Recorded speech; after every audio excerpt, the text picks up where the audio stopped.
Hi guys, ako nga pala si Charlie. Magkano nga ba talaga ang kailangan mong pera para makapagbukas ka ng sarili mong hardware? 100,000 ba sapat na? 300,000? 500,000? O kailangan mo talaga ng milyon?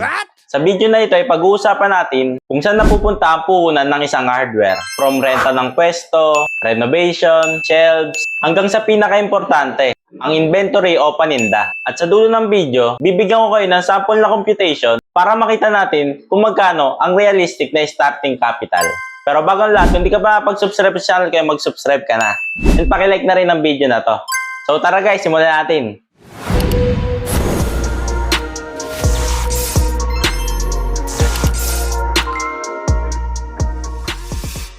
Simulan natin sa una, ang location at rent. Unang kailangan mong isipin, saan ka ba magtatayo? Hindi porket magandang location, automatic na magandang hardware agad. Kailangan mong i-check kung may residential area, construction project, subdivision, construction, at mga potential customer sa paligid. Kung uupa ka, kailangan mong isama ang budget ng advance at deposit depende sa terms ng landlord. Halimbawa, kung 20k ang monthly rent mo, hindi ibig sabihin na 20k lang ang kailangan mong ilabas kapag bagong bukas ka. Kailangan maglaan ka rin para sa advance at deposit. Pero depende pa rin ito sa usapan nyo ng landlord. Ang pangalawa naman ay renovation at store setup. Pag mag-uumpisa ka pa lang sa hardware, kailangan mo ng shelves, racks, counter, signage, ilaw, pintura, electrical works, at security. Hindi naman kailangan sobrang social agad. Ang goal mo na sa simula ay kailangan maging maayos, malinis, organized, at madaling mamili ang customer. Ang pangatlo naman ay inventory. Ito ang pinakamalaking kakain ng puhunan mo, ang stocks. Dito ka pwedeng gumastos ng malaking portion sa capital mo. Pero depende pa rin. Kasi sa amin, nagsimula lang kami ng 200k na puhunan. At lahat ng ito ay nasa store lang. Wala pa talaga kaming stocks para sa warehouse. Talagang pili lang talaga ang produkto na binebenta namin.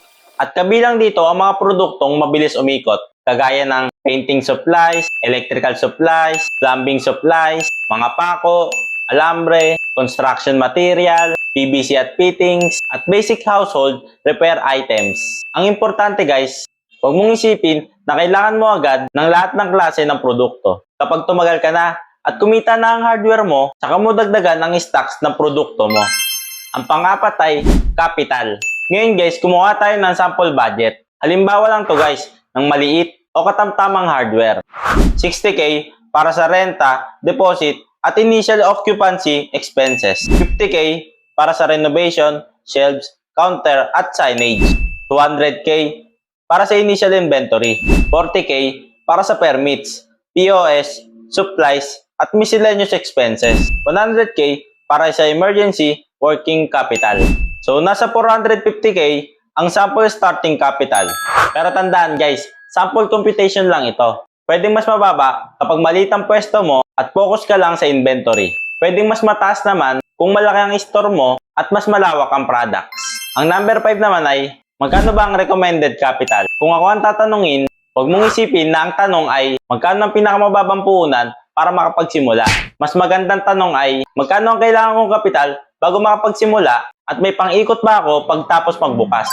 Kasi maraming negosyo ang nakakabukas nga pero nauubusan naman ng working capital. Kaya bukod sa pambili ng stocks, dapat may extra pera ka pa na para sa rent, utilities, employee salary, restocking, at unexpected expenses.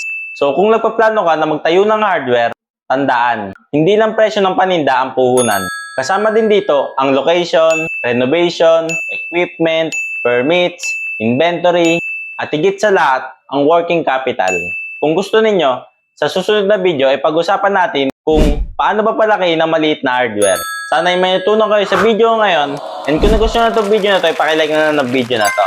And pakisubscribe na rin ang channel ko guys. Para mas ganahan pa ako gumawa ng mga ganitong content. Yun lang guys, hanggang sa muli. Bye-bye!